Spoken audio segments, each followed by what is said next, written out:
Agora você pode fazer parte do clube de membros do Spurgeon TV.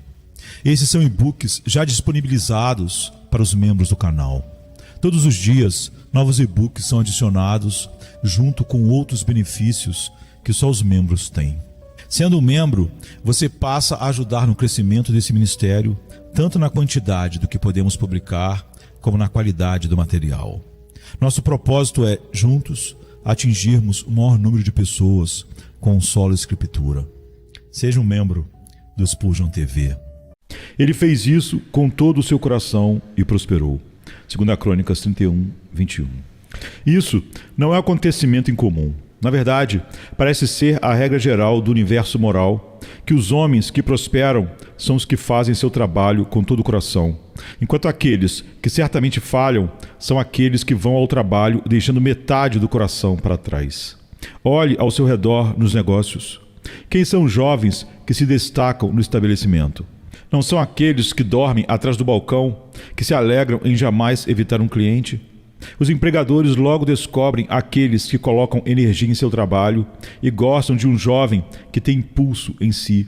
Ele certamente será promovido e, com o tempo, se tornará um comerciante por conta própria. Quem são os comerciantes que têm sucesso neste tempo agitado de competição? Os preguiçosos indolentes? Não, são homens que são diligentes nos negócios, que fazem o que fazem com ambas as mãos, que enfrentam a corrente com toda a sua força, desprezando ser levados pela correnteza até a catarata da falência. Quem são os homens que alcançam eminência? Homens que não vão para a cama e acordam de manhã para se encontrarem famosos, pelo menos não até que tenham enfrentado muitos trabalhos árduos. Pois Deus não dá, nos dias de hoje, colheitas aos homens ociosos, exceto colheitas de espinhos. Nem se agrada em enviar riqueza ao homem que não cava no campo para encontrar seu tesouro escondido. É universalmente reconhecido que se um homem quer prosperar, deve ser diligente nos negócios. Pois hoje, mais do que em qualquer outra época, é verdade, no suor do teu rosto comerás o pão. A mesma coisa é verdade se deixarmos as atividades comerciais e observarmos qualquer outro caminho da vida. Se um homem deseja fazer descobertas da ciência, ele não as encontra por acaso, mas estando no caminho, a ciência o encontra. Se um homem deseja se tornar eminente como médico, ele deve frequentar os hospitais. Se ele deseja alcançar posição no tribunal, deve dedicar dias e noites aos livros da lei. Não há esperança para um homem nesses tempos em qualquer coisa, a menos que ele se dedique a isso com todo o coração. O mesmo ocorre na vida espiritual, assim como em outras coisas. Eu não gostaria que você tratasse a vida espiritual como se fosse um negócio, mas gostaria que você colocasse tanta força, poder, energia, sinceridade e dedicação na vida espiritual que você coloca nos negócios, estudo. E poderia acrescentar que ela merece muito, muito mais. Como é que falsas religiões se espalham? O que fez o islamismo uma vez tão poderoso na Terra? Foi porque Maomé, quando pregava, era tão sinceramente iludido quanto qualquer um de seus seguidores. Quando era apedrejado nas ruas, ele ainda perseverava. E quando assassinos perseguiam seus passos, ele não considerava sua vida preciosa para que pudesse proclamar o que acreditava ser uma revelação do céu. Quanto aos seus seguidores, eles não eram professos sonolentos. Eles desembainhavam suas cimitarras e juravam que não descansariam até trazerem homens à fé de seu profeta pela força da espada, e avançaram até que sua religião, como um poderoso oceano em ascensão, varresse tudo à sua frente. Nem poderia sua onda ascendente ser contida até ser enfrentada por um entusiasmo igual para conter seu progresso. Veja novamente as missões católicas romanas. Como foi que os romanistas fizeram o que nunca fizemos e o que temo que nunca faremos até mudarmos nossos homens? Como foi que Francisco Xavier levou sua fé à Índia, pregou em Burma, obteve grande influência na China e até entrou nos recessos do Japão, até que em todos os lugares você podia ver um convento ou um mosteiro católico e uma cruz erguida, com devotos se curvando diante dela? Porque o espírito de Xavier estava cheio de fogo. Ele parecia ser um relâmpago flamejante de uma extremidade do céu à outra. Agora observe, assim como tem sido com falsas religiões, assim deve ser com a verdadeira. sob a direção do Espírito Santo de Deus, nossa única esperança para o crescimento da igreja e para a conversão do mundo reside no desenvolvimento de energia dentro de nós, na manifestação de sinceridade nas almas cristãs. Não foi a erudição que converteu o mundo pagão no início, pois nas lajes das catacumbas temos evidências decisivas de que os primeiros cristãos mal sabiam soletrar seus próprios nomes. Não foi a pompa da erudição, o orgulho da filosofia ou o poder da eloquência que fez os primeiros confessores tão poderosos. Foi sua sincera dedicação. A igreja estava toda em chamas. Ela era como um vulcão. Poderia não ser alta e majestosa como algumas das colinas ao redor, mas tinha cumes cobertos de gelo, enquanto ela emitia verdades sinceras como correntes de lava que queimavam seu caminho e cobriam todas as terras. Os cristãos daquela época eram cristãos de verdade. Eles acreditavam no que professavam, sabiam do que falavam, testemunhavam o que tinham visto e falavam com uma energia inconquistável e indomável, que golpeava até mesmo o poder de ferro de Roma e o despedaçava. Assim deve ser hoje, e de fato assim é. Olha ao seu redor, quem são os homens mais úteis na igreja cristã hoje? Os homens que fazem o que empreendem para Deus com todo o coração. Onde está o pregador que Deus abençoa com a conversão de almas? Ele é uma alma sonolenta e prosaica?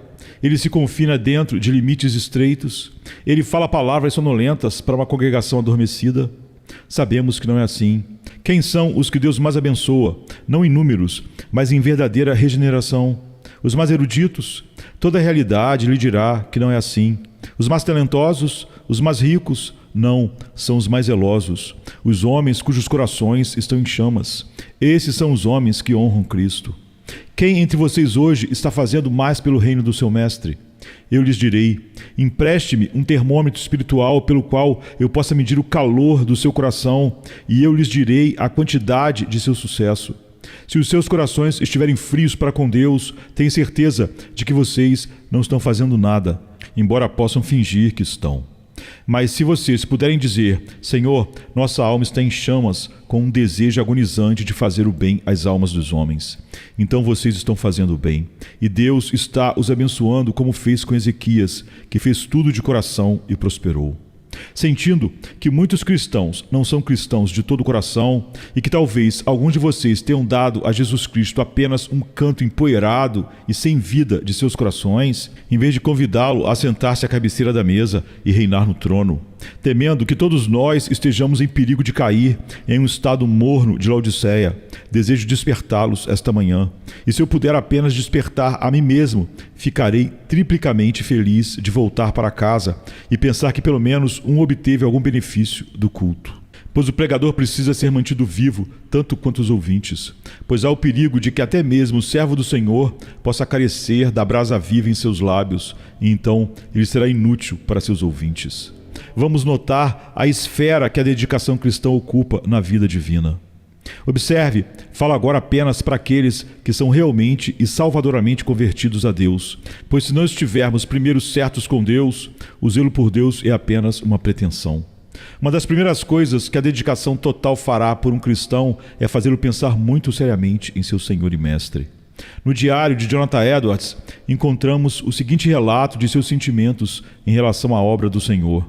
Eu tinha um grande anseio pelo avanço do reino de Cristo no mundo. Minha oração secreta costumava ser em grande parte dedicada a orar por isso. Se eu ouvisse o menor indício de algo que tivesse acontecido em qualquer parte do mundo, que me parecesse, de alguma forma ou outra, favorável aos interesses do reino de Cristo, minha alma avidamente se agarrava a isso, e isso me animava e refrescava muito. Eu costumava ser zeloso para ler as cartas de notícias públicas, principalmente com esse objetivo, para ver se eu conseguia encontrar alguma notícia favorável aos interesses do Evangelho no mundo.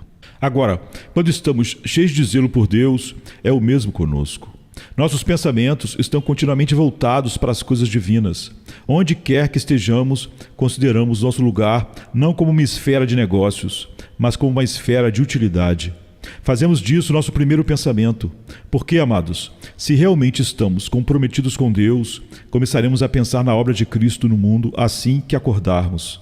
E quando descansarmos à noite, ainda será com o Senhor diante de nós e com sua glória escrita em nossos corações. Temo que alguns de vocês pensem muito pouco nele e de sua causa no mundo.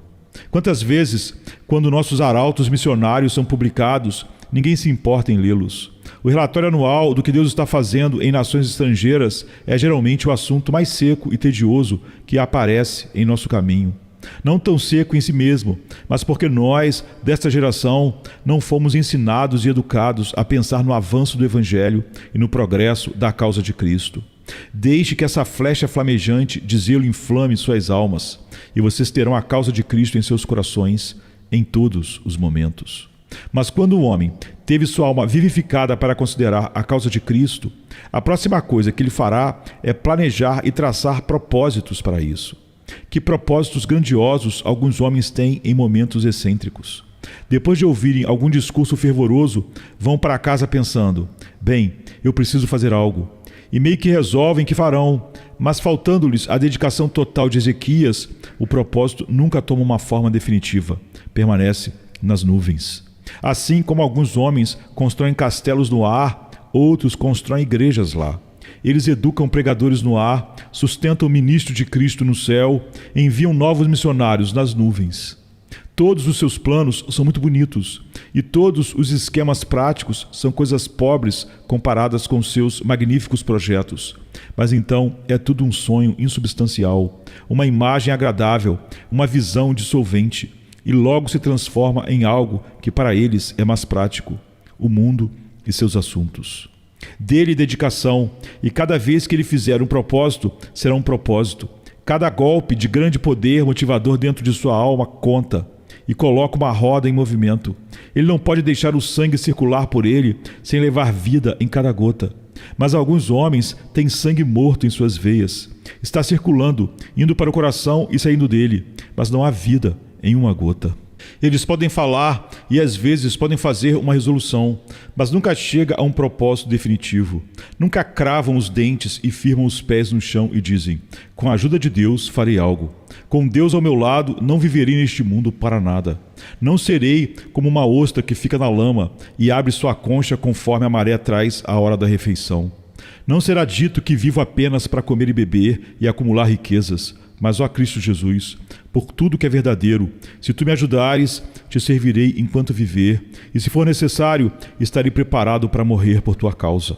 Somente homens dedicados chegam ao ponto de escolher seu propósito e aderir a ele. Queridos amigos, escolham sua arma, mas certifiquem-se de permanecer com ela até que cada cartucho de munição esteja esgotado. Mas conhecemos pessoas que, em um grande espasmo, em uma espécie de ataque apoplético de entusiasmo piedoso, fazem uma grande resolução, mas retornam ao seu estado de senso mais frio muito antes de ser realizada. O sangue correu para a cabeça com muita força, houve até sangue demais. Eles rolaram no espasmo do fanatismo, mas nunca chegou a um efeito prático. Agora, quando o coração de um homem está correto com Deus, o que ele decidiu fazer, ele fará. Posso falar por um, quando digo que conheço um homem que, quando sente que Deus lhe deu um trabalho a fazer, quando ele decidiu que deve ser feito, moveria céu e terra, mas o realizaria. E ele preferiria quebrar o coração ou destruir a saúde do que falhar, pois sente que se a obra de Deus deve ser feita. O trabalho do homem pode parar, mas o trabalho de Deus não pode. E quando alguém atrapalha ou parece frustrar seu propósito, esse homem sente seu zelo fervendo de tal maneira que, por amor a Deus, esquece de tudo mais, e até mesmo amizades queridas se rompem quando parece que a causa de Cristo está em perigo.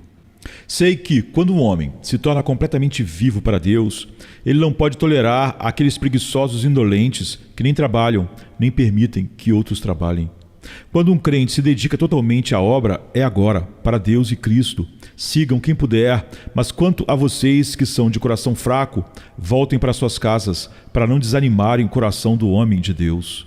Afastem-se, para que a influência gelada de suas almas frias não faça algo para diminuir nosso fervor. Acho que um cristão nunca vale muito até que, tendo sido levado ao ponto de resolução, ele realize o propósito nascido do céu, aconteça o que acontecer.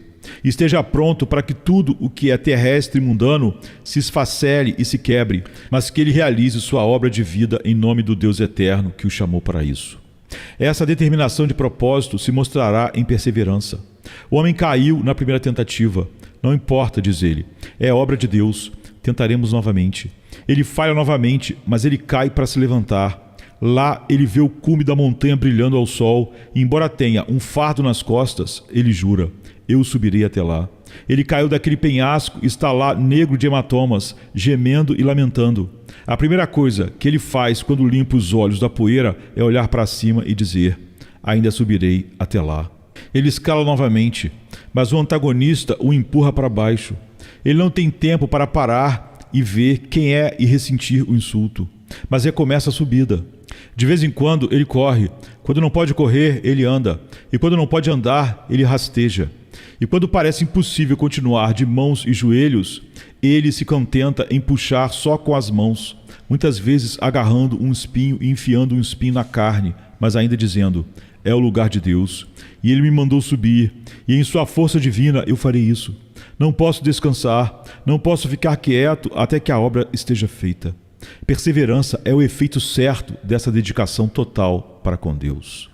Marque bem que esse coração, estando assim em chamas, mostrará seu zelo em uma dependência total de Deus e em oração intensamente fervorosa pela ajuda e bênção de Deus.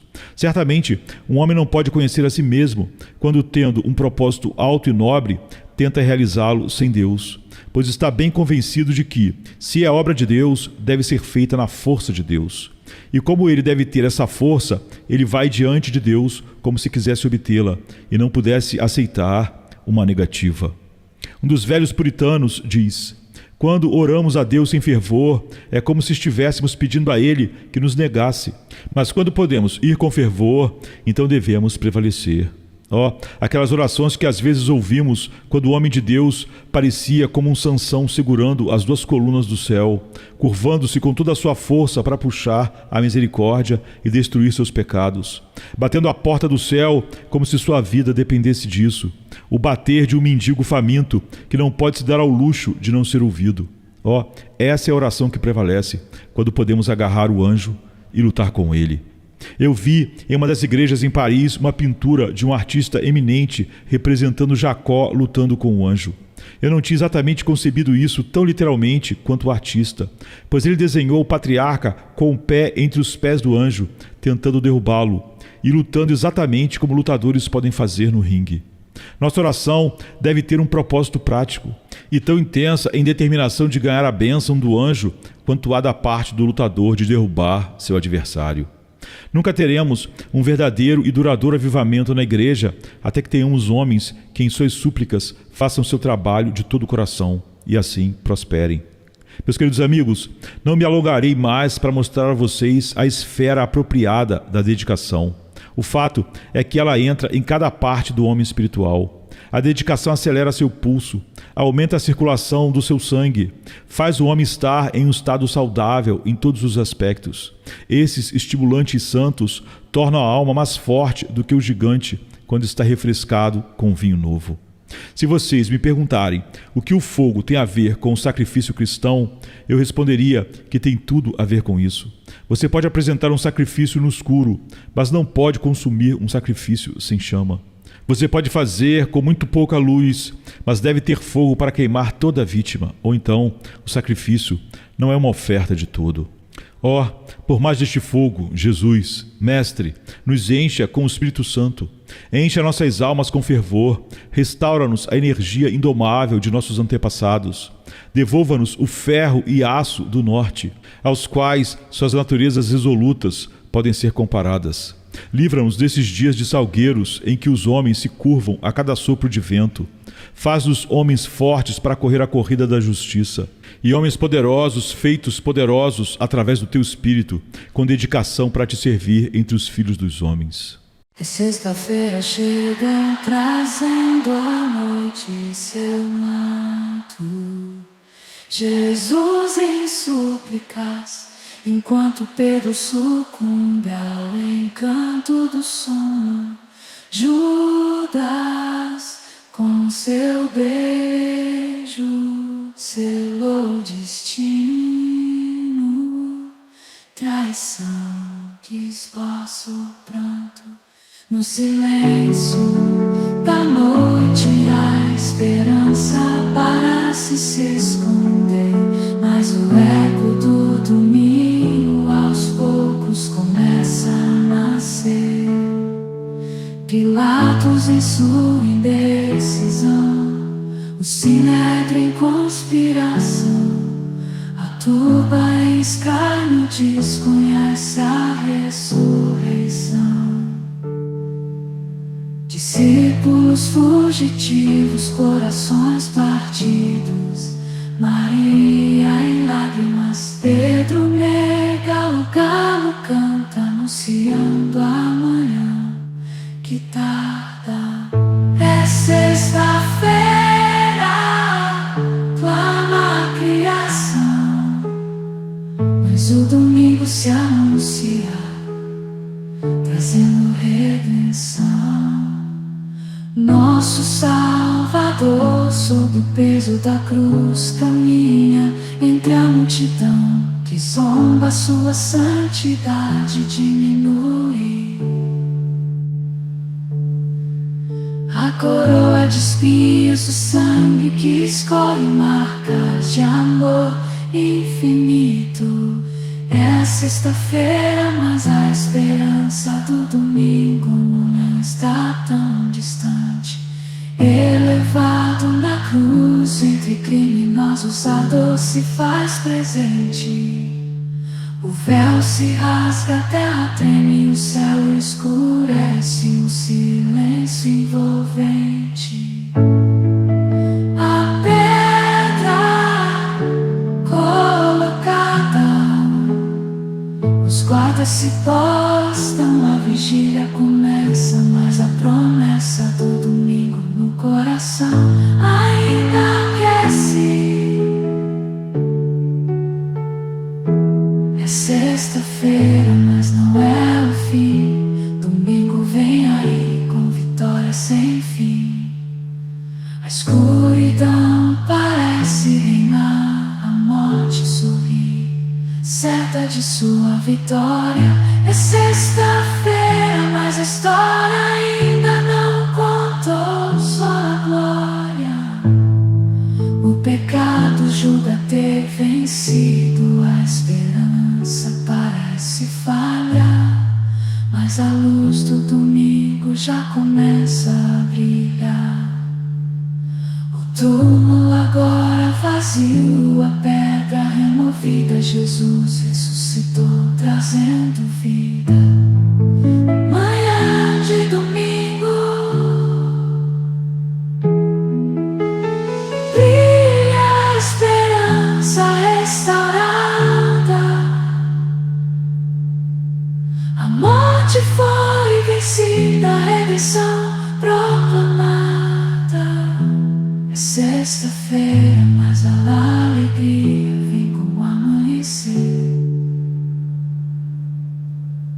Domingo já chegou, ensinando-nos a renascer.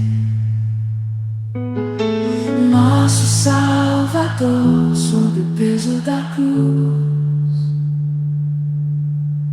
caminha entre a multidão que zomba, sua santidade diminui. A coroa de espinhos, o sangue que escorre